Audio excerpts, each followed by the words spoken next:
दोस्तों, आपने टाटा, महिंद्रा और हुंडई की इलेक्ट्रिक कार्स को इंडिया की सड़कों पर चलते हुए जरूर देखा होगा, लेकिन क्या आपने कभी सोचा है वो कंपनी इंडिया में क्यों नहीं दिखती जो दुनिया में सबसे ज्यादा ईवीज बेचती है?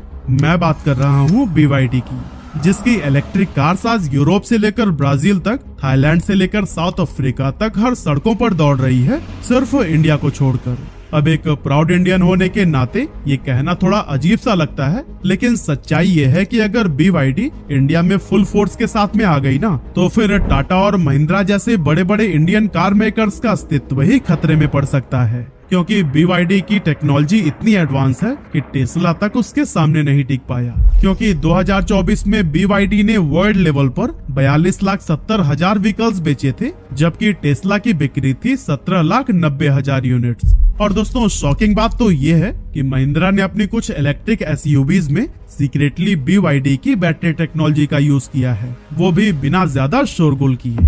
तो चलिए जानते हैं उस अनाथ बच्चे की कहानी जिसने गरीबी से उठकर दुनिया की सबसे बड़ी EV कंपनी खड़ी कर दी और साबित किया कि सपने सिर्फ देखे नहीं जाते, बिल्ड किए जाते हैं।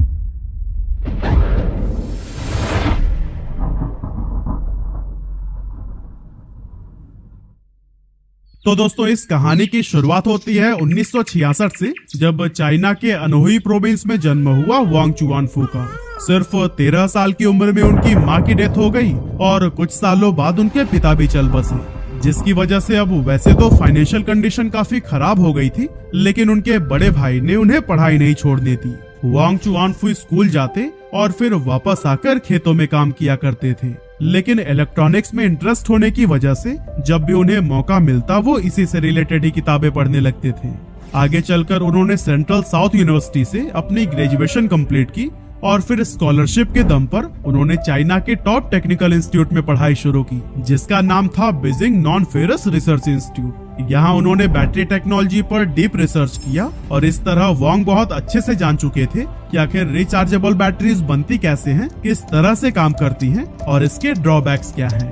और फिर यहीं से उन्हें एक बड़ा रियलाइजेशन हुआ कि रिचार्जेबल बैटरीज का फ्यूचर बहुत बड़ा है, चाहे वो मोबाइल हो, कैमकॉर्डर हो या फिर फ्यूचर में इलेक्ट्रिक व्हीकल्स, सब में ही बैटरी की डिमांड एक्सप्लॉइट होने वाली है। लेकिन उस टाइम इस मार्केट पर पूरी मोनोपोली थी सोनी, सान्यो, पैनासोनिक और हिटाची जैसे कुछ जापानीज टेक जायंट्स की। इन कंपनियों की बैटरीज ग्लोबल इलेक्ट्रॉनिक्स मार्केट में काफी हाई क्वालिटी की मानी जाती थी, लेकिन थी बहुत एक्सपेंसिव। और क्योंकि इन कंपनीज के पास में अथाह पैसा था, इसीलिए कोई भी नई कंपनी इनके मोनोपोली को तोड़ने की भी नहीं सोच सकती थी। इसीलिए वांग चुआनफू ने सोचा कि हम बनाएंगे एक अच्छी लेकिन सस्ती बैटरी। साल था 1995 का। वांग ने अपनी सारी सेविंग्स इकट्ठी की, कुछ रिश्तेदारों से उधार लिया और कुछ छोटे इन्वेस्टर से पैसे जुटाकर शुरू की एक छोटी सी बैटरी कंपनी। नाम रखा गया BYD, यानी बिल्ड योर ड्रीम्स। उस टाइम उनकी टीम में सिर्फ 20 लोग थे, मशीन्स नहीं थी, ऑटोमेशन नहीं था, सब कुछ मैनुअली हाथों से ही होता था। लेकिन वांग ने यहाँ पर भी एक बोल्ड डिसीजन लिया कि हमारे पास लोग हैं, मशीन्स नहीं, पर अगर लोगों को एफिशिएंटली ट्रेन किया जाए तो वो मशीन से भी बेहतर काम कर सकते हैं। और इसी जुगाड़ू माइंडसेट से ही उन्होंने कम कॉस्ट में हाई क्वालिटी बैटरी बनानी शुरू कर दी। सिर्फ 3 साल में BYD ने ऐसी रफ्तार पकड़ी कि वह जापानीज कंपनियों को भी चाइना के मार्केट में टक्कर देने लगी। मतलब जिस कंपनी को 1-2 साल पहले तक कोई भी नहीं जानता था, वो अब टेक जायंट्स के रडार पर आ चुकी थी। BYD उस टाइम तक एक स्ट्रॉन्ग बैटरी मैन्युफैक्चरर बन चुका था। नोकिया, मोटोरोला और कई दूसरे इलेक्ट्रॉनिक जायंट्स भी अपने मोबाइल डिवाइसेस के लिए BYD से ही बैटरी लेने लगे। अब दोस्तों, BYD की फैक्ट्री फुल कैपेसिटी पर चल रही थी, पैसा भी आ रहा था और नाम भी बन चुका था। लेकिन वांग चुआनफू अब भी संतुष्ट नहीं थे, क्योंकि वो कुछ ऐसा करना चाहते थे जो दुनिया बदल सके। तभी उनके मन में एक ऐसा ख्याल आया जो सुनने में तो पागलपन जैसा लगता है, लेकिन विजनरी माइंडसेट वाले लोग अक्सर ऐसी बातें सोच ही लेते हैं। उन्होंने कहा, अगर हम दुनिया की सबसे सस्ती और टिकाऊ बैटरी बना सकते हैं तो क्यों ना उस बैटरी से चलने वाली गाड़ी को भी बनाएं। अब ये सुनते ही उनके आसपास के लोग चौंक गए। लोगों ने कहा, पागल वागल हो गए हो क्या? कार बनाना कोई बैटरी बनाने जैसा सिंपल काम थोड़ी ना है। डिजाइन, एरोडायनेमिक्स, इंजन इंटीग्रेशन और व्हीकल सेफ्टी सब कुछ देखना पड़ता है। और BYD के पास इससे रिलेटेड किसी भी चीज का एक्सपीरियंस नहीं था। लेकिन वोंग का लॉजिक सिंपल था। उन्होंने कहा फ्यूचर में कार की सबसे महंगी पार्ट होगी बैटरी, और वो हमारे पास है, बाकी पार्ट हम सीख लेंगे, बना लेंगे भाई।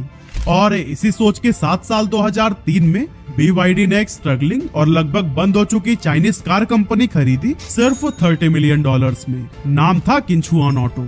इंडस्ट्री के लोग हंसने लगे कि बैटरी बनाने वाली कंपनी अब गाड़ियां भी बनाएगी भाई, ना एक्सपीरियंस है ना ही कोई जानकारी, ये तो पूरी तरह से बर्बाद हो जाएगी।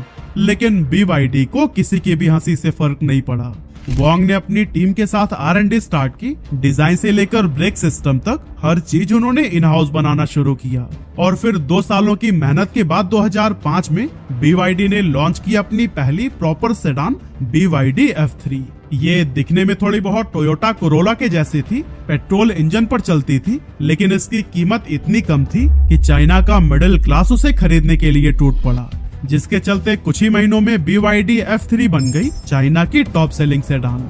अब पूरे ऑटो इंडस्ट्री के होश उड़ गए थे। फॉक्सवैगन, होंडा और जेली जैसे बड़े बड़े ब्रांड्स हैरान रह गए कि BYD को तो इस फील्ड का कोई एक्सपीरियंस था नहीं, फिर भी इनकी गाड़ियां इतनी ज्यादा कैसे बिक रही हैं। असल में वोंग चुआनफू ने चाइनीज कस्टमर्स की फिलॉसफी को बहुत पहले ही समझ लिया था। वो जानते थे कि चाइना के लोगों को लग्जरी या फैंसी ब्रांडिंग नहीं चाहिए, उन्हें चाहिए वैल्यू और ड्यूरेबिलिटी। उन्होंने सेम प्राइस में लोगों को ज्यादा फीचर्स दी और ब्रांड खुद व खुद ग्रो होता चला गया। इस तरह से एक बैटरी मेकर कंपनी बन गई थी चाइना की सबसे भरोसेमंद कार ब्रांड, वो भी सिर्फ 2 सालों के अंदर। कुछ इसी तरह से साल बीता और आ गया 2008 का टाइम। लेमन ब्रदर्स का कोलैप्स हो चुका था। अमेरिका और यूरोप की इकोनॉमी डगमगाने लगी थी। हर दिन ही न्यूज आती थी कि ये कंपनी बंद हो गई, इस कंपनी से इतने लोगों को काम से निकाल दिया गया, एटसेट्रा। ये वो टाइम था जब लोगों का भरोसा बिजनेस से उठ रहा था। लेकिन ठीक उसी वक्त जब हर कोई पीछे हट रहा था, तब एक आदमी आगे बढ़ रहा था, वोंग चुआनफू। अब वैसे तो वोंग का नाम उस टाइम पर वर्ल्ड लेवल पर नहीं जाना जाता था, लेकिन वो चुपचाप दुनिया की पहली mass market plug in hybrid car बना रहा था। नाम था BYD F3 DM। एक्चुअली उस टाइम ईवीज को लोग सीरियसली नहीं लेते थे। पूरी दुनिया इलेक्ट्रिक व्हीकल्स को एक फैंसी टॉय समझती थी। टेस्ला खुद एक स्ट्रगलिंग स्टार्टअप था और लोगों को लगता था कि इलेक्ट्रिक कार सिर्फ लैब के लिए है, रोड्स के लिए नहीं। लेकिन वोंग चुआनफू ने उस भीड़ से अलग सोचा।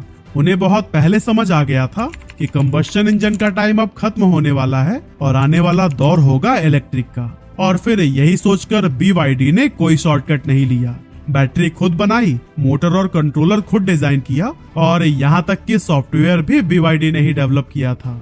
और फिर 15 दिसंबर 2008 को लॉन्च की गई BYD F3 DM, जो कि ड्यूल मॉडल थी, यानी बैटरी से भी चलती थी और पेट्रोल से भी।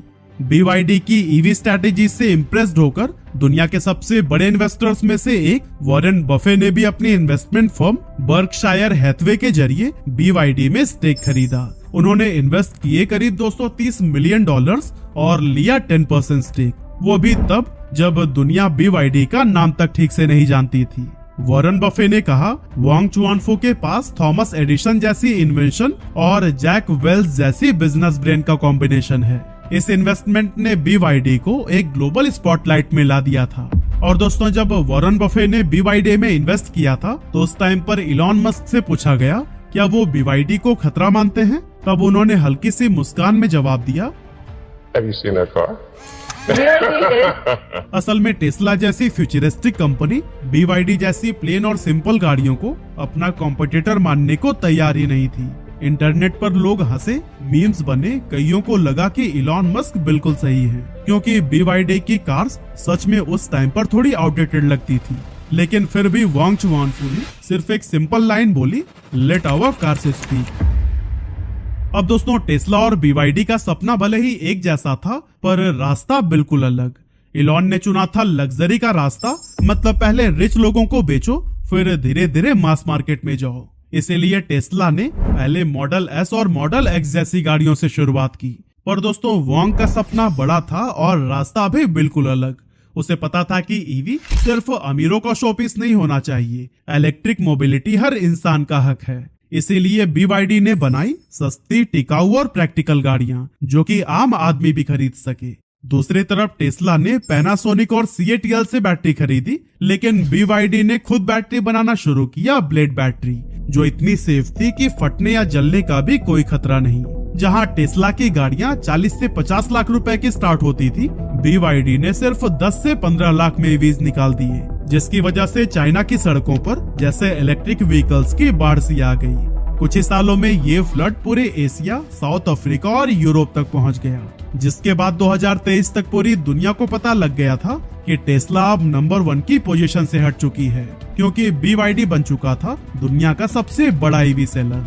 वॉरेन बफे का भरोसा, ब्लेड बैटरी की पावर और हजारों इंजीनियर्स की मेहनत, सभी ने मिलकर BYD को अनस्टॉपेबल बना दिया था। आज इलॉन मस्क भले ही ओपन माइक पर कुछ ना बोले, पर बंद दरवाजे के पीछे जरूर सोचते होंगे, शायद उस चाइनीज कंपनी को अंडर एस्टिमेट करना मेरी सबसे बड़ी गलती थी, क्योंकि जिस कंपनी को वो एक मजाक समझते थे, आज वही उनकी सबसे बड़ी कॉम्पिटिटर बन चुकी है। लेकिन दोस्तों, यह सफलता BYD के लिए एक दिन या फिर रातों रात नहीं आई, बल्कि इसके लिए कंपनी ने बहुत सारे स्ट्रेटेजीज पर काम किया। जैसे सबसे पहले BYD ने एंट्री ली साउथ ईस्ट एशिया, मतलब थाईलैंड, इंडोनेशिया और वियतनाम जैसे देशों में, जहां लोगों को अफोर्डेबल EVs चाहिए थी, और BYD ने भी एग्जैक्टली वही दिया, सस्ती, टिकाऊ और कम मेंटेनेंस वाली इलेक्ट्रिक कार्स। फिर नजर पड़ी साउथ अमेरिका पर, यानी ब्राजील, कोलंबिया और चिली जैसे देशों में, जहां पब्लिक ट्रांसपोर्ट का बड़ा हिस्सा अब भी फॉसिल फ्यूल पर डिपेंडेंट था। और यहाँ BYD ने सिर्फ कार्स नहीं बेची, बल्कि उन्होंने शुरू की इलेक्ट्रिक बसेस की भी डिलीवरी। और फिर लास्ट में जब BYD ने यूरोप में एंट्री ली, तो फिर जर्मनी जैसे देश में, जहां फॉक्सवैगन, BMW और मर्सिडीज जैसे ब्रांड्स पहले से ही कब्जा जमाए हुए थे, वहां BYD ने अपनी SUVs उतारनी शुरू की। यहाँ पर भी लोग इम्प्रेस्ड होने लगे, क्योंकि यूरोपियन रेगुलेशंस के हिसाब से भी BYD की सेफ्टी, रेंज और क्वालिटी शानदार निकली, जिससे हैन EV और टैंग EV जैसी गाड़ियां नॉर्वे और UK जैसे देशों में तेजी से सेल होने लगी। और दोस्तों, बात तो इतनी आगे अब बढ़ चुकी है कि BYD ने हंगरी में अपना मैन्युफैक्चरिंग प्लांट भी सेटअप कर लिया है, यानी अब वो मेड इन चाइना से मेड इन यूरोप पर भी जा चुके हैं। वही अगर हम बात करें इंडिया की, तो आपको जानकर हैरानी होगी कि BYD इंडिया में ऑफिशियली मौजूद है, और वो भी पिछले 15 सालों से। जी हाँ, साल था 2007 जब BYD ने पहली बार इंडिया में कदम रखा, लेकिन कार्स बेचने के लिए नहीं, बल्कि अपनी इलेक्ट्रॉनिक्स और बैटरी बिजनेस को एक्सपैंड करने के लिए। उन्होंने चेन्नई में एक छोटी सी मैन्युफैक्चरिंग यूनिट लगाई, जहां वो मोबाइल बैटरीज, फोन कंपोनेंट्स और कुछ EV पार्ट्स का प्रोडक्शन करते थे। उस समय नोकिया, मोटोरोला और माइक्रोमैक्स जैसे ब्रांड्स के लिए बैटरी सप्लाई करने वाले वेंडर्स में BYD भी शामिल था। हालांकि इंडिया एक ग्रोइंग इलेक्ट्रॉनिक मार्केट बन रहा था, और BYD को ये समझ आ गया कि अगर फ्यूचर इलेक्ट्रिक है तो उसकी नींव बैटरी ही होगी। कई सालों तक उन्होंने ये ऑपरेशन चलाया और इंडियन इलेक्ट्रॉनिक्स इकोसिस्टम में खुद को एक OEM सप्लायर के तौर पर एस्टेब्लिश किया। लेकिन फिर BYD को समझ आ गया कि मोबाइल और इलेक्ट्रॉनिक सेगमेंट में मार्जिन बहुत कम है, और असली फ्यूचर है इलेक्ट्रिक मोबिलिटी में। इसीलिए 2013-14 के आसपास जब इंडियन गवर्नमेंट ने इलेक्ट्रिक बसेस पर फोकस करना शुरू किया, तो फिर BYD ने इस मौके का फायदा उठाने के लिए हैदराबाद की mega engineering and infrastructure limited यानी MEIL के साथ में एक ज्वाइंट वेंचर बना दिया। नाम रखा गया ओलेक्ट्रा ग्रीन टेक। अब टेक्निकली गाड़ियां बना रहा था BYD, लेकिन उस पर लोगो लगा हुआ था ओलेक्ट्रा का। इस तरह से BYD की इलेक्ट्रिक बसेस इंडिया की सड़कों पर दौड़ने लगी, और किसी को पता भी नहीं चला कि असली इंजन और बैटरी सिस्टम BYD का है। आज दिल्ली, मुंबई, पुणे, हैदराबाद और अहमदाबाद जैसे शहरों में हजारों इलेक्ट्रिक बसेस BYD की टेक्नोलॉजी पर चल रही हैं, और डेली लाखों लोग उसमें ट्रेवल कर रहे हैं। और फिर कुछ सालों बाद जब BYD को लगा कि अब इंडिया EV एडॉप्शन के लिए भी रेडी है, तो उन्होंने 2021 में अपनी पैसेंजर EV को भी ऑफिशियली लॉन्च कर दी। पहला मॉडल था BYD E6 जो लॉन्च हुआ था 2021 में, फिर आया 2022 में BYD Atto 3 और 2024 में लॉन्च हो चुकी है BYD Seal। लेकिन सवाल यह है कि BYD की गाड़ियां आखिर इंडिया में ज्यादा दिखती क्यों नहीं है? असल में इसका सबसे बड़ा रीजन है टैक्स। जब कोई फॉरेन कार ब्रांड इंडिया में अपनी गाड़ी बेचना चाहता है और वो कम्प्लीटली बिल्ड यूनिट यानी पूरी बनी हुई गाड़ी इंपोर्ट करता है, तो उस पर 110% तक का इंपोर्ट ड्यूटी लगाई जाती है। जी हाँ, आपने बिल्कुल सही सुना। 25 लाख की अगर गाड़ी है तो उस पर करीब 27-28 लाख तक तो टैक्स ही लग जाता है। अब BYD की ज्यादातर ईवीज जैसे एटो या फिर सील इंडिया में फिलहाल CBO के तौर पर ही आती है, मतलब गाड़ी चीन में बनती है और पूरी की पूरी इंडिया लाकर बेची जाती है। अब आप ही सोचिए कि जो गाड़ी चाइना में 20 लाख रुपए की है वो इंडिया में पहुंचते पहुंचते 40 से 50 लाख रुपए की हो जाती है। इतने में लोग बोलते हैं भाई हम तो टाटा नेक्सॉन ईवी ले लेंगे, वो भी आधे दाम में। इसीलिए BYD इंडिया के मास मार्केट में एग्रेसिवली कॉम्पिटिट नहीं कर पाता है, क्योंकि उनकी गाड़ियां टैक्स की वजह से लग्जरी सेगमेंट में पहुंच जाती है। अब शायद आप सोच रहे होंगे तो फिर BYD लोकल मैन्युफैक्चरिंग क्यों नहीं करता। असल में BYD ने इंडिया में असेंबली और लोकल प्रोडक्शन के लिए इंटरेस्ट भी दिखाया है, लेकिन गवर्नमेंट ने अभी तक ईवी फॉरेन प्लेयर्स को वो परमिशन और सपोर्ट नहीं दिया है जो टाटा और महिंद्रा जैसी डोमेस्टिक कंपनियों को मिल रहा है। लेकिन क्यों? क्योंकि अगर BYD फुल लोकल मैन्युफैक्चरिंग कर ले तो उसके ईवीज इतने सस्ते हो जाएंगे कि टाटा की नेक्सॉन ईवी और महिंद्रा XUV 400 जैसे मॉडल्स पूरी तरह से क्रस्ड हो सकते हैं। और दोस्तों यही वो बैलेंस है जो कि इंडियन गवर्नमेंट मेंटेन करना चाहती है कि इनोवेशन भी आए लेकिन लोकल कंपनियां खत्म ना हो। पर हाँ, महिंद्रा ने अपनी नई इलेक्ट्रिक SUVs XEV 9e और BE6C में BYD की ही ब्लेड बैटरी टेक्नोलॉजी का यूज किया है। यह बैटरी फास्ट चार्जिंग को सपोर्ट करती है, जिसमें 20% से 80% तक की चार्जिंग सिर्फ 20 मिनट में ही पॉसिबल है। आज की अगर बात करें तो 2024 में BYD ने करीब 42,70,000 इलेक्ट्रिक और हाइब्रिड व्हीकल्स बेचे, जबकि टेस्ला 18 लाख पर ही रह गई। और दोस्तों ये सिर्फ बिक्री की बात नहीं है, रेवेन्यू में भी BYD आगे निकल गया है, क्योंकि टेस्ला का सालाना टर्नओवर है $97 बिलियन, तो वहीं BYD का है $107 बिलियन। और दोस्तों यही आंकड़े हैं जिसको देखते हुए पूरी दुनिया ने मान लिया है कि अब इलेक्ट्रिक व्हीकल्स की दुनिया का नया राजा है BYD। तो दोस्तों एक ऐसा लड़का जो बचपन में अनाथ हो गया था, जिसके पास ना पैसा था, ना पावर और ना ही कोई पहचान, वो आज दुनिया की सबसे बड़ी इलेक्ट्रिक व्हीकल कंपनी का मालिक है। उम्मीद है कि आपको BYD की यह सक्सेस स्टोरी जरूर पसंद आई होगी।